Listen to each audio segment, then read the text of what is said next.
Good morning students, welcome to our maths class. Today in the chapter integers we'll see the properties of subtraction. Before that we'll recall that properties of addition.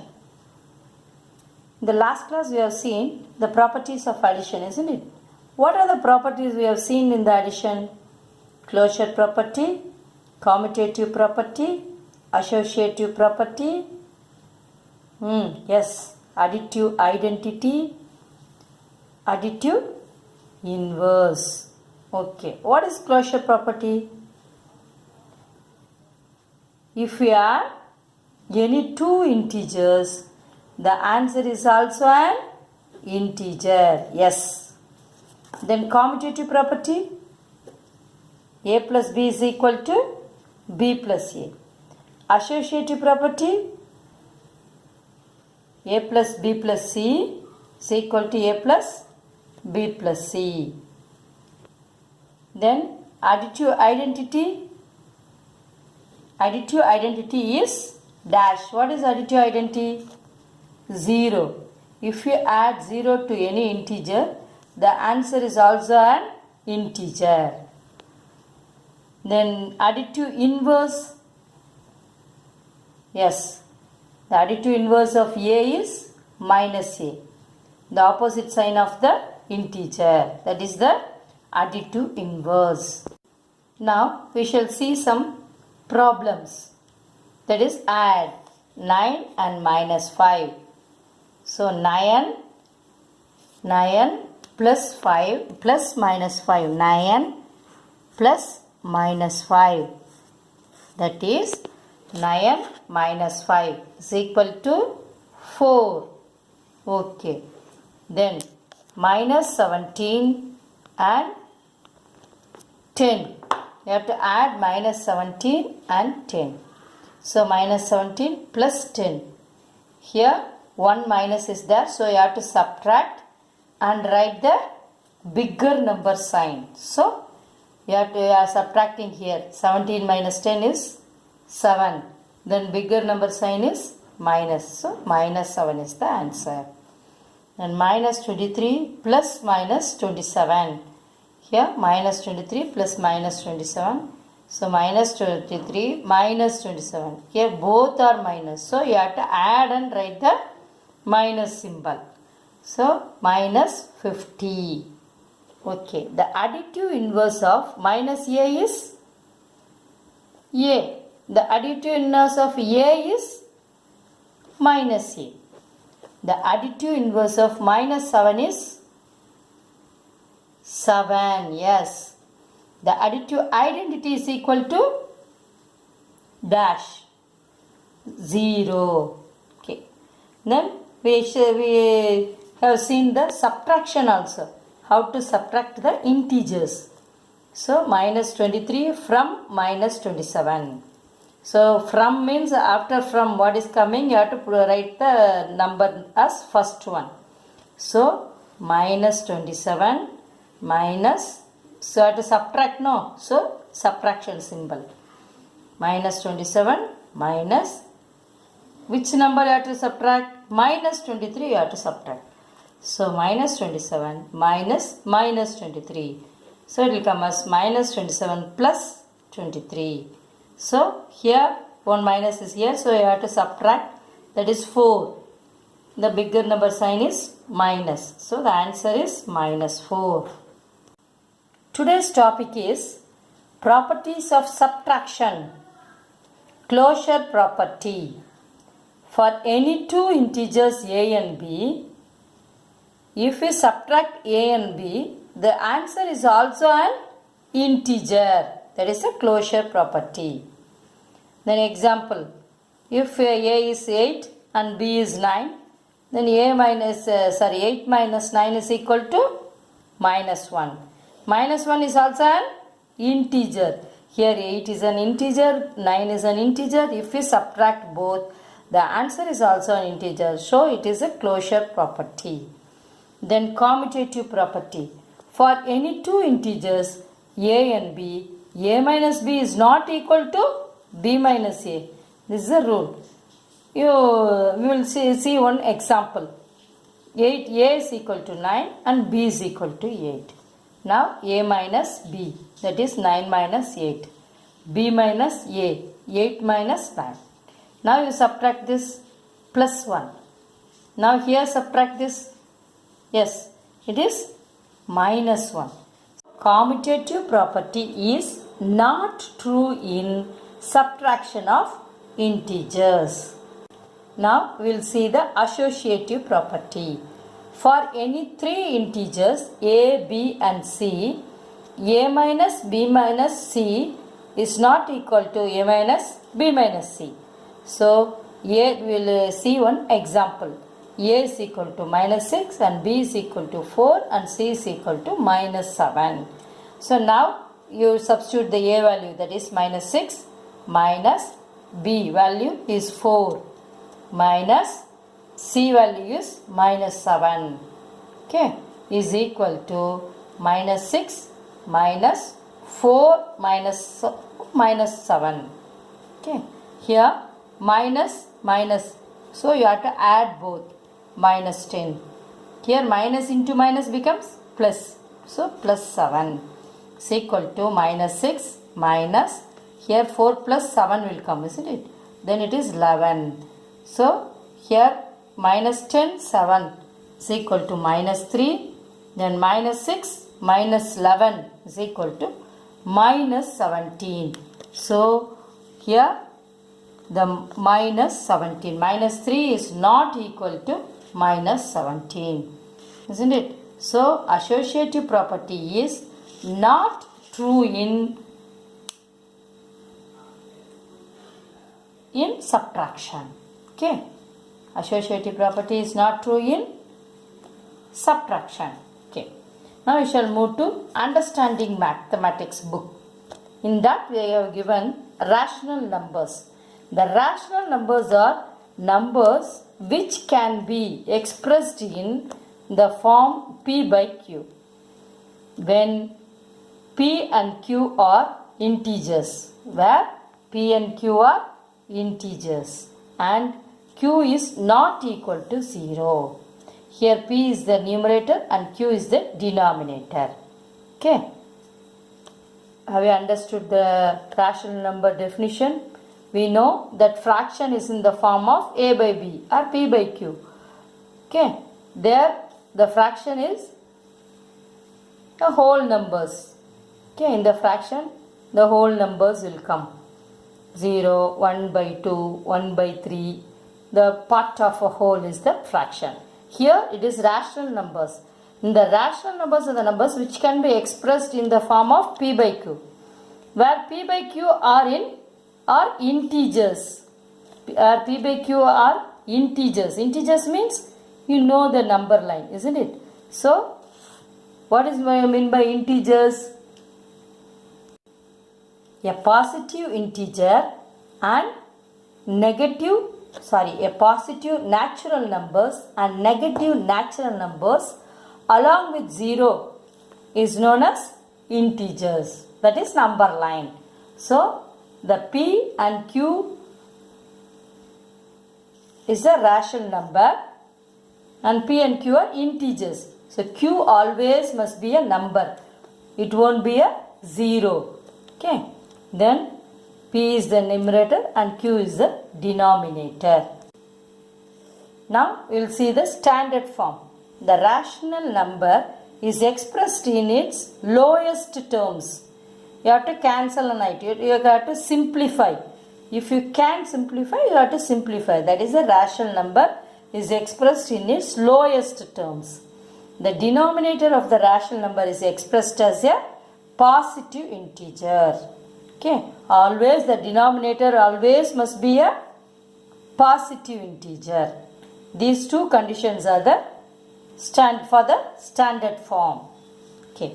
Now you shall see the example one. Write the following rational numbers in standard form. Here 50 by minus 100.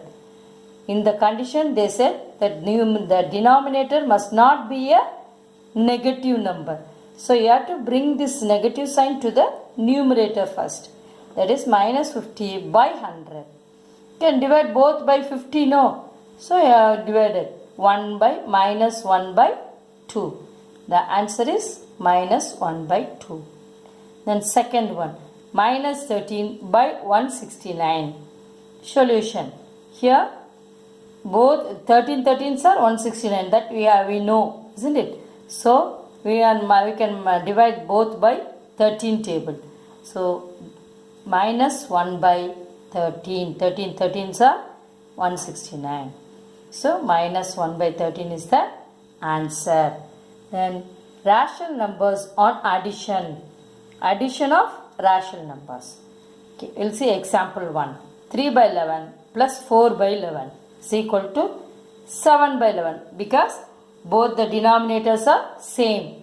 Then you can take one time and add both the numerators. 3 plus 4 is equal to 7. Then add 1 by 6 and minus 1 by 3. 1 by 6 plus minus 1 by 3.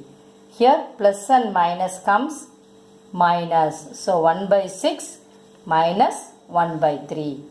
And LCM of 6, 3 is 6. Yes. Then 1 by 6 into 1 into 1. Because here already we have 6 in the denominator. 1 by 3. Here you have to make the denominator 6. So 2, 2. Then 1 by 6. Here 2 by 6. Then 1 by 6 minus 1 by 3 becomes 1 by 6 minus 2 by 6. Now you can take 1 times 6. Because both the denominators are same now. So 1 minus 2. 1 minus 2 is minus 1 by 6. So the answer is minus 1 by 6. Exercise 1.3. Understanding max. Add 1 by 6 by minus 7 plus minus 1 by 7 plus minus 3 by 7. In the standard, first you have to change this to standard form. Here they said the denominators won't be negative. So you bring the negative sign to the numerator. That is minus 6 by 7 plus minus 1 by 7 plus minus 3 by 7. Now the denominators, all the denominators are same. So you take one time. Minus 6, the numerator is minus 6 minus 1 minus 3 is equal to, you have to add all these. 6 minus 1 minus 7 minus 7 minus 3 minus 10. So minus 10 by 7. Now the answer is minus 10 by 7. Sixth sum, 1 by 4 plus minus 3 by 8 minus 3 by minus 8 plus 7 by 12. So 1 by 4 plus 3 by 8 plus 7 by 12. Because here minus and minus becomes plus. So we have written like this. Now we have to see the LCM for 4, 8 and 12. Isn't it? So we are seeing the LCM. 2 table. 2 times 4. Then 4 2s are 8. Then 6 2s are 12. Now again 2 table again. 1 times 1 2s are 2. 2 2s are 4. Then 3 2s are 6. Okay. Again we can put 2 table. 1 1. 1 2s are 2. Here 3 won't divide by 2 table, isn't it? So again you divide by 3. And it will come as 1 1 1. Okay. Then the LCM of 4, 8, 12 is 2 2s are 4, 4 2s are 8, 8 3s are 24. 2 into 2 into 2 into 3 is equal to 24. Okay. Now 1 by 4 into 6 into 6, because we have to make the denominators same. We have to make the denominators to 24. In 4 table, 4 6 are 24. So we are multiplying both numerator and denominator by 6. So 6 by 24. Then 3 by 8. In the 8 table, 3 times 24. So you are multiplying numerator and denominator by 3 is equal to 3 3s are 9. 9 by 24. Then 7 by 12. So here 12 2s are 24. So you are multiplying both numerator and denominator by 2. So 14 by 24. Then 1 by 4. We are taking the question. 1 by 4 plus 3 by 8 plus 7 by 12 is equal to 6 by 24 and 9 by 24 and 14 by 24. So we have to take 1 time 24. So the numerator is 6 plus 9 plus 14. That is 29 by 24. Add 6 plus 9, 15. 15 plus 14. What is that? 15 plus 14, 29. So 29 by 24. The answer is 29 by 24. Now we shall recall. What are the properties of subtraction we have seen? Closure property, commutative property and associative property. Is closure property is true in subtraction? Yes, closure property is true in subtraction. If we take two integers a and b, here a minus b is also an integer. Then commutative property. Is commutative property is true in subtraction? No, it is not true in subtraction because a minus b is not equal to b minus a. Yes. Then what is the next property? Associative property. Yes. For here we are taking three integers a, b and c. So it is true in subtraction, Amma? No. Why? A minus b minus c is not equal to a minus b minus c. So associative property is not true in subtraction. Okay. Then what and all we studied? We studied rational numbers. What is meant by rational number? What is the form of rational number? The form of rational number is p by q. Yes. Then p and q are? Yes, integers. Then q is not equal to 0. Okay. Then p is the numerator and q is the denominator. Then we have seen the standard form. What are the conditions for the standard form? The rational number is expressed in the lowest term. Then next condition. The denominators must not be negative. The denominator is always positive. Okay. Now you have to write all the sums